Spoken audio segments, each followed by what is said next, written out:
यदा ते मोहकलिलं बुद्धिर्व्यतितरिष्यति तदा गन्तासि निर्वेदं श्रोतव्यस्य श्रुतस्य च। जब तुम्हारी बुद्धि मोह रूपी सघन वन को पार कर जाएगी तो तुम सुने हुए तथा सुनने योग्य सबके प्रति अन्य मनस्क हो जाओगे।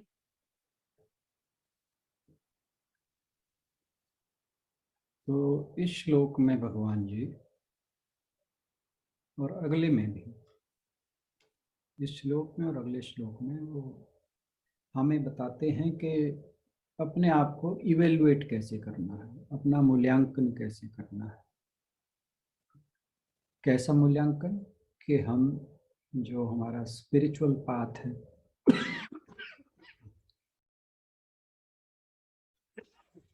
एक्सक्यूज मी, जो हमारा आध्यात्मिक पथ है, उस पर हम कितना आगे जा रहे हैं, जा भी रहे हैं या नहीं।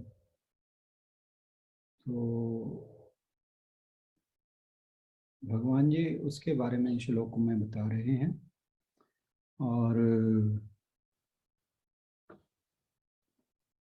कहा कि जो व्यक्ति हमेशा समभाव में स्थित रहता है, तो वह जो सांसारिक विषय हैं उनके प्रति उदासीन हो जाता है, इग्नोरेंट। तो यानी इनडिफरेंट हो जाता है, उसे फर्क नहीं पड़ता सांसारिक विषय सुख दे रहे हैं, दुख दे रहे हैं, आ रहे हैं, जा रहे हैं। तो वे जब समभाव की स्थिति होगी तो हमें इवेल्युएट कैसे करना है कि क्या सांसारिक सुख दुख या जो विषय भोग हैं, क्या वो हमारे मन को विचलित कर रहे हैं। अब ऐसा तो है नहीं कि कुछ हमारे साथ घटित हो, कोई घटना घटे, चाहे वो सुख की हो या दुख की, तो हम बिना प्रभावित रह सकते हैं। ऐसा तो संभव नहीं है, क्योंकि हम सब संसारी जीव हैं। लेकिन अपना मूल्यांकन करते वक्त, अपना इवैल्यूएशन करते वक्त हमें ये देखना है कि वह जो सुख या दुख आदि घटनाएं हैं वे हमें कितना प्रभावित करती हैं। तो ओवर द ईयर्स, यानी कुछ लंबी ड्यूरेशन के टाइम में अपने आप को हमें ये देखना है कि क्या हम धीरे धीरे इन घटनाओं का हमारे मन पर प्रभाव कम होता जा रहा है कि नहीं। क्योंकि सुख भी आएगा, दुख भी आएगा, जीवन में ये जो द्वंद्व हैं ये बने रहते हैं। और समता जो है वो हमने इन्हीं द्वंद्वों के बीच में रहते हुए सीखनी है, उसे उनमें रहते हुए ही प्राप्त करनी है। तो सुख या दुख जो है, ये जो द्वंद्व हैं, ये दो एक्सट्रीम मान लीजिए। एक बिल्कुल ये अवस्था है, दूसरी बिल्कुल ये अवस्था है। तो इन दोनों स्थितियों के बीच, सुख और दुख, हम कितना के बीच में रह पाते हैं। क्योंकि ये स्थिति तो रहेगी, बस ये है कि ये ऐसे ना जाए, ये जैसे जैसे कम होती चली जाएगी वैसे वैसे हम समता को प्राप्त होते चले जाएंगे। और जब हम समता को प्राप्त होंगे तो फिर जो हमारे आसक्ति है विषय भोगों में वह कम हो जाएगी। तो भगवान जी जो कह रहे हैं यहाँ पर, वो कहते हैं कि यदा ते मोहकलीलम, यदा ते मोहकलीलम बुद्धिर्व्यतित ऋष्यति। अब ये मोहकलीलम का मतलब है मोह रूपी अंधकार। कहीं कहीं वैसे तो कलिल वर्ड जो है उसका मतलब अंधकार है, कुछ कमेंटेटर्स ने इसको मोह रूपी दलदल भी लिखा है। तो बात एक ही है, हमें समझने की बात है। तो जो बुद्धि है हमारी, वो मोह के अंधकार में जकड़ी रहती है। मोह क्या है? आई, मी एंड माइन, मैं और मेरा। ये सबसे बड़ी समस्या हमारे साथ यही है, जो अर्जुन के साथ भी थी। जैसे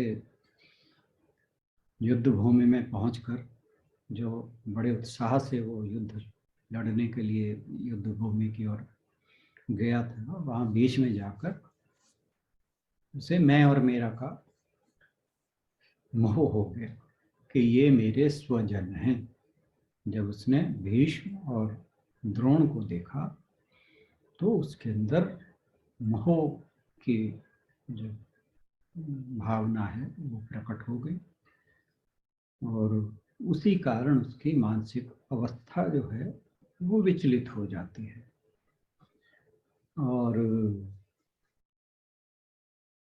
जब जब व्यक्ति मोहित हो जाता है, इसे भ्रमित भी कहा गया है। मोह का जो इंग्लिश में ट्रांसलेशन है वो डिल्यूजन है, जिसे भ्रम कहते हैं। तो ये जितने भी दुख हैं वो मोह के कारण ही होते हैं, मोह के कारण ही राग द्वेष पैदा होते हैं। तो जब, और इसे कहा गया है मोह कलिलम, मोह का अंधेरा। ये जो मैं और मेरा है, इसे मोह का अंधेरा या मोह की दलदल कहा गया है। और इसी के कारण जो व्यक्ति है वो व्यथित रहता है, व्याकुल रहता है। और जब तक ये दूर नहीं होगी, ये जो मोह के कारण व्याकुलता होती है या मन का विचलित होना है, जब तक ये दूर नहीं होगी तब तक समता की बुद्धि नहीं आएगी। और मोह को छोड़ने का मतलब ये है कि जो तुम्हारी इंद्रियों जनित विषय हैं, यहाँ पर जो वर्ड्स प्रयोग किए गए हैं वो है श्रोतवस्य और श्रुतस्य च। यानी यहाँ पे हालांकि बात श्रुतवस्य का मतलब है जो सुना जा चुका है, यानी पहले पूर्व में कहें हम, पास्ट में जो हमें इंद्रियों से, इंद्रियों के विषयों से जो हमें अनुभव प्राप्त हुए हैं, उन्हें यहाँ श्रोतवस्य कहा गया है। यानी जो सुना जा चुका है, नहीं, जो सुना जाएगा, जो आने वाले, और जो सुना जा चुका है उसे कहा श्रुतस्य। जो, परंतु यहाँ पर जो बात हो रही है वो केवल सुनने वाले विषयों की बात नहीं हो रही, जो पांचों इंद्रियों के विषय हैं सभी विषयों की बात हो रही है। सुनना, बोलना, महसूस करना, सूंघना, ये जितने भी पांचों इंद्रियों के विषय हैं उन सब की बात हो रही है। वो एक सिंबल के रूप में यहाँ श्रोतस्य और श्रुतस्य की बात हो रही है। तो वो जब तक इनमें रुचि रहेगी, जो पूर्व में अनुभव प्राप्त हुए हैं या जो आने वाले समय में अनुभव प्राप्त होने हैं, पूर्व में जो, या इसको ऐसे भी समझ सकते हैं कि जैसे हमारी पास्ट की सुखद मेमोरीज हैं, जो हमें सुख के अनुभव प्राप्त हुए हैं, तो मन हमारा बार बार उन्हीं विषयों की ओर दौड़ता है। और आने वाले समय में, जैसे यहाँ पे जो एक शब्द यूज हुआ है ना, निर्वेदम, तदा गतांसी निर्वेदम, यानी जो वेदों में बताई गई बातें हैं, वेद में जो कर्म कांड है, हम ये बहुत बार बात कर चुके हैं, वेदों में जो कर्म कांड है उसमें बताया गया है कि इस प्रकार का मंत्र जाप करोगे, इस प्रकार का यज्ञ करोगे, इस प्रकार के कर्म करोगे तो तुम्हें ये सुख प्राप्त होंगे। तो उसमें स्वर्ग आदि की बातें, शुभ लोकों में जाने की बातें, मृत्यु के बाद की बातें हैं। और या कि जैसे ये यज्ञ करने से वर्षा हो जाएगी, तो इस लोक और अगले लोक, जैसे इहलोक और परलोक कहा जाता है। तो इस लोक के और आने वाले लोकों, मृत्यु के पश्चात प्राप्त होने वाले लोकों में जो सुख मिलेगा, स्वर्ग आदि के सुख मिलेंगे उनकी बात है। तो और ये जो श्रोतस्य और श्रोतस्य की बात है, ये वही है। तो वो जब तक उनमें मोह बना रहेगा, मोह का अंधेरा, तब तक वो जो चैतन्य अवस्था है वो प्राप्त नहीं हो सकती, स्मृत बुद्धि नहीं प्राप्त हो सकती। तो ये जब तक ये श्रोतस्य और श्रुतस्य ये विषय से वैराग्य या विरक्ति नहीं होगी, तब तक हमें वो जो परमानंद की अवस्था है वो प्राप्त नहीं होगी। तो परमानंद की अवस्था को प्राप्त करने का क्या तरीका है कि जो ये इंद्रियों से जनित विषयों के सुख हैं जो पूर्व में अनुभव किए जा सकते हैं, ये जा चुके हैं, या आने वाले समय में जिनकी आशा है, उनसे विरक्त होंगे जब, और उनसे विरक्त होकर निष्काम भाव से जब कार्य करेंगे तो वह समत्व की स्थिति होगी। अब एक्चुअली हमारे साथ समस्या क्या है कि हमारा जो स्वरूप है, वास्तविक स्वरूप, वो दिव्य है,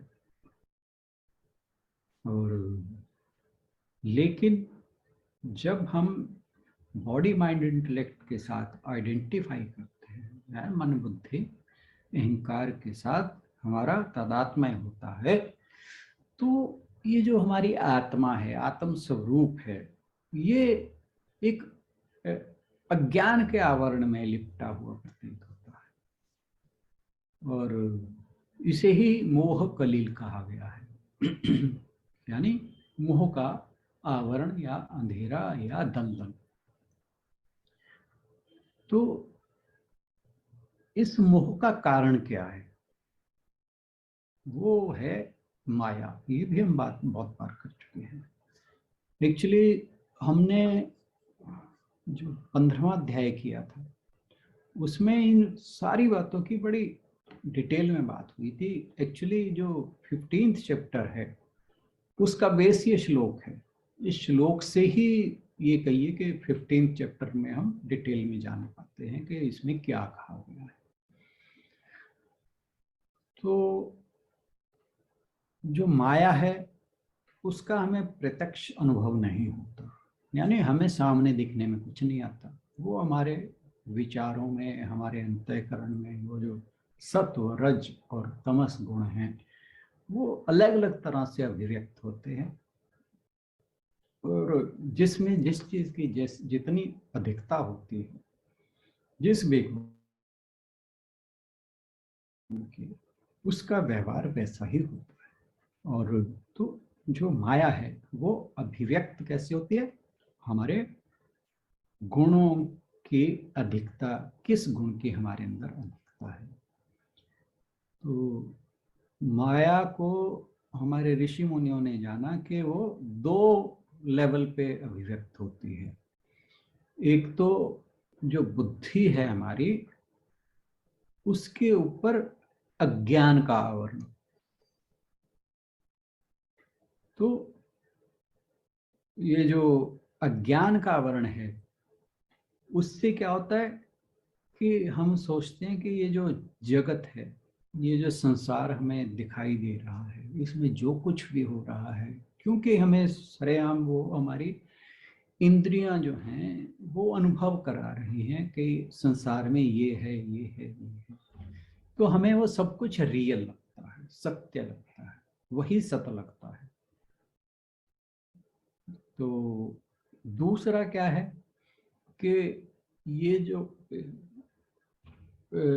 हमारा व्यक्तित्व है या हमारा शरीर है, यही आत्मा है।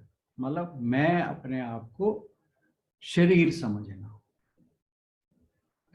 ये मतलब आत्म स्वरूप से अज्ञानता के चलते मैं ये समझूं कि मैं शरीर हूं। तो ये दो प्रकार के अभिव्यक्तियां हैं माया की। और इस श्लोक में कहा गया है कि जब कर्म जो हैं वो कर्म योग की भावना से किए जाते हैं। अब कर्म योग हमने 47 श्लोक में कर लिया। वो हमने बताया था कि वो 4 तरह की चीजें हैं कि एक तो कर्म में अधिकार है, उसके फल में नहीं है, कर्ता भोक्ता नहीं बनना है, अकर्मण्यता में भी संगति नहीं होनी चाहिए। तो ये 4 बातें हम जब ध्यान रखते हुए कर्म करते हैं निष्काम भाव से या प्रभु को समर्पित करते हुए, जैसे जिसकी जैसे वृत्ति है उसके हिसाब से, तो फिर ये कर्म योग कहलाता है।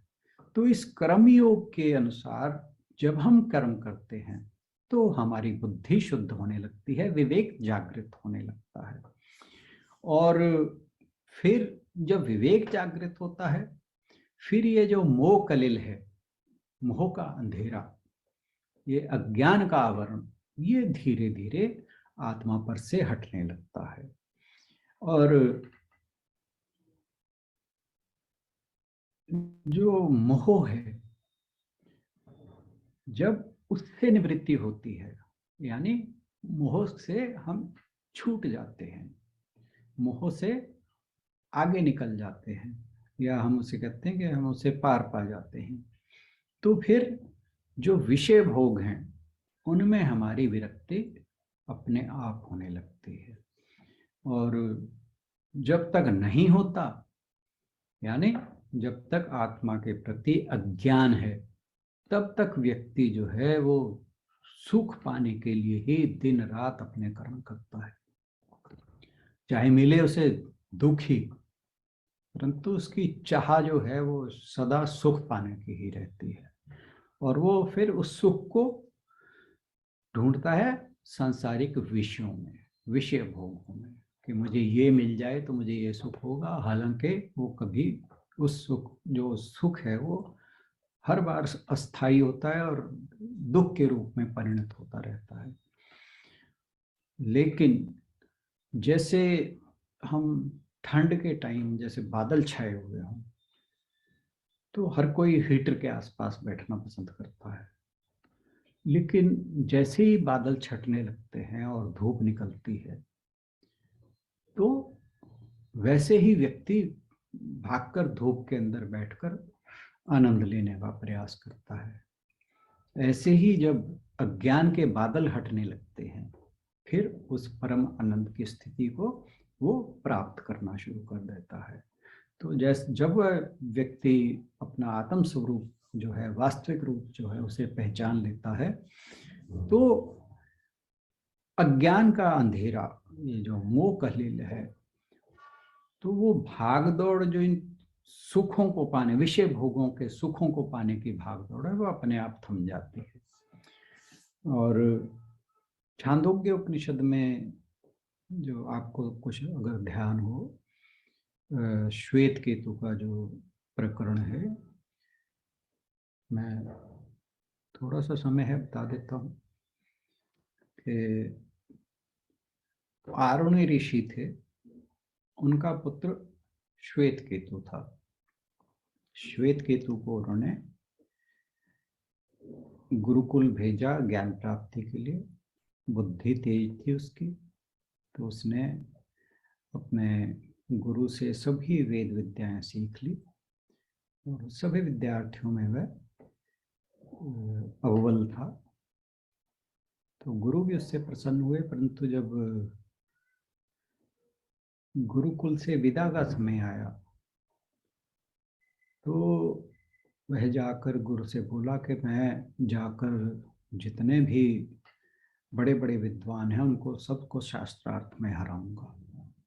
तो गुरु समझ गए कि इसे विद्या का अहंकार हो गया है, लेकिन वो उस टाइम जाने का समय आ गया था तो वे बोले कुछ नहीं। तो श्वेत केतु जब अपने घर वापिस आता है तो उसे विद्या का बहुत अहंकार होता है, अपने ज्ञान का, और उस ज्ञान के चलते वो अपने पिता को प्रणाम तक नहीं करता।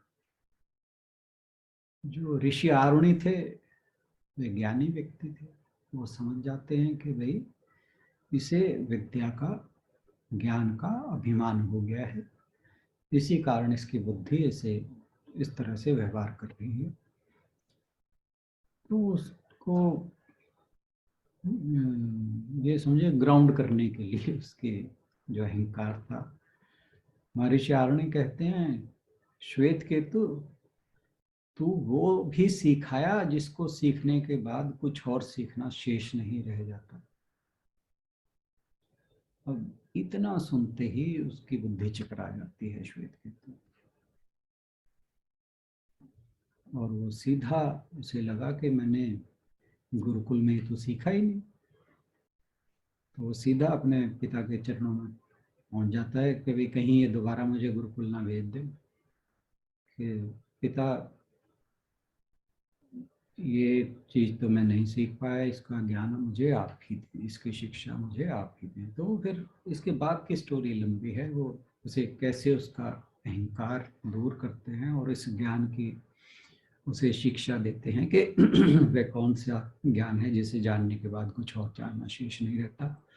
तो इसमें एक श्लोक आता है, वो यहाँ मैं बताना चाहता था कि आरुणि जो है, महात्मा आरुणि वो अपने पुत्र श्वेत केतु से कहते हैं कि जैसे कोई तस्कर किसी पुरुष की आंखें बांधकर उसकी राजधानी नगर से लाकर किसी निर्जन वन में छोड़ दे, तब वह आंखों में पट्टी बंधा हुआ पुरुष पूर्व पश्चिम उत्तर दक्षिण फिरता हुआ, कांटों में क्लेश पाता हुआ यूं रोता और चिल्लाता है कि हाँ देखो, मुझे किसी ने मेरी पट्टी बांधकर, मेरी आंखों पर पट्टी बांधकर यहाँ इस जंगल में फेंक दिया है और मैं अत्यंत दुख पा रहा हूँ, मेरी रक्षा करो, मेरी आंखें खोलो, मेरे घर का मार्ग बताओ। तो इस श्लोक में जो कहने का भाव है कि जो अज्ञानी व्यक्ति है वो मोह के जंगल में चिल्लाता रहता है, और कि इस मोह से निकलना बहुत ही कठिन है। और ये जो हमारी अटैचमेंट्स हैं अपनी प्रॉपर्टी के साथ, अपने धन के साथ, संपत्ति के साथ, बच्चों के साथ, पत्नी के साथ, परिवार के साथ, ये सब के सब मोह के कारण है। क्योंकि जब ये चीजें मिलती हैं तब मन जो है खुश होता है, और जब इनमें से किसी के साथ भी अलगाव होता है तो फिर वो जैसे बता रहे थे कि जंगल में छोड़ देने पर मारा मारा फिरता है, तो वो व्यक्ति ऐसे ही मारा मारा फिरता है। और वही जो बात आ गई मैं और मेरा,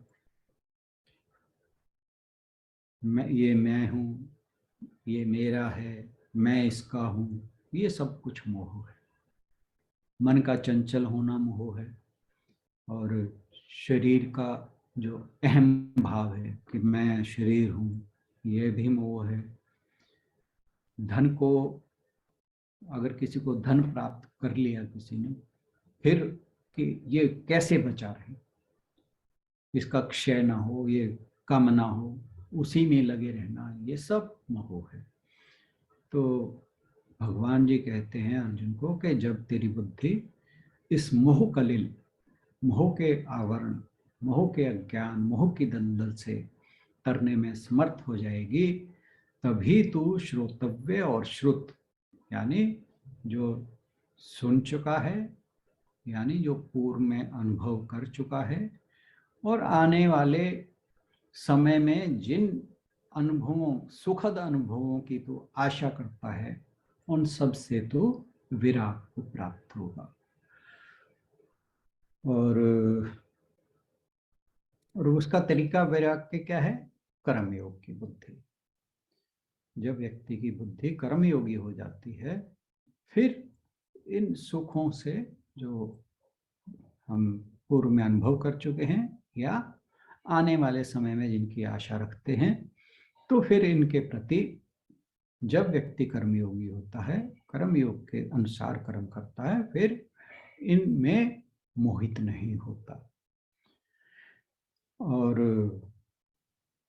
अब यज्ञों में जो वेद हैं, उनमें हम बात कर रहे थे कि कर्म कांड जितने भी बताए गए हैं उसमें ये है कि तू ऐसा दान कर, ऐसा पुण्य कर, ऐसा यज्ञ कर, तो तेरे सामने इस प्रकार की कामनाएं आई प्राप्त पूरी होंगी, तेरे को ये प्राप्त होगा।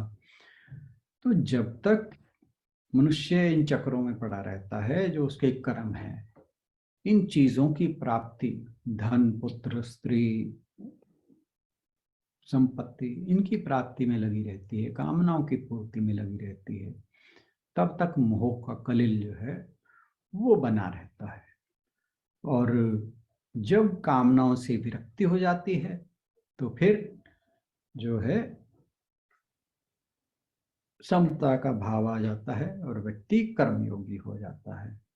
तो ये जो वेदों के वचन हैं, इनके लिए आपको ध्यान होगा 45वें श्लोक में भगवान जी ने कहा था, त्रैगुण विषय वेदा निस्त्रैगुण्यो भवार्जुन, कि हे अर्जुन, ये जो वेदों के विषय हैं ये त्रिगुणमयी हैं, त्रिगुणात्मक हैं, और तू इन तीनों गुणों से परे निकल जा।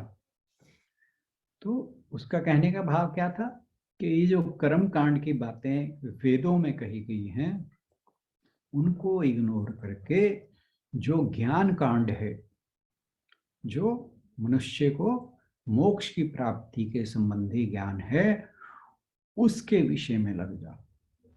और उसी बात को यहाँ कहा जा रहा है कि तू जो श्रोतव्य और श्रुत वचन हैं उनसे विरक्त हो जा, यानी जो पूर्व और आने वाले समय में सुखद अनुभव हैं उनसे विरक्ति प्राप्त करो। और वो कैसे होगी कि जब ये विरक्ति होगी तो निष्काम भाव से व्यक्ति कर्म करेगा, समबुद्धि से काम करेगा, फिर उसे वो जो ब्रह्म प्राप्ति है वो हो जाएगी। इसलिए जब हम स्वधर्म के अनुसार अपने कर्तव्य कर्म करते हैं, कैसे? समभाव में रहते हुए, तो जितने भी भौतिक विषय हैं उनके प्रति अपने आप विरक्ति हो जाती है और धीरे धीरे संसार के प्रति आकर्षण कम होता चला जाता है। और जब ये आकर्षण कम होने लगता है तो फिर उस परम पद की ओर हमारा मार्ग जो है वो प्रशस्त होता चला जाता है। आज के लिए इतना ही। बहुत बहुत धन्यवाद। धन्यवाद राणा सर।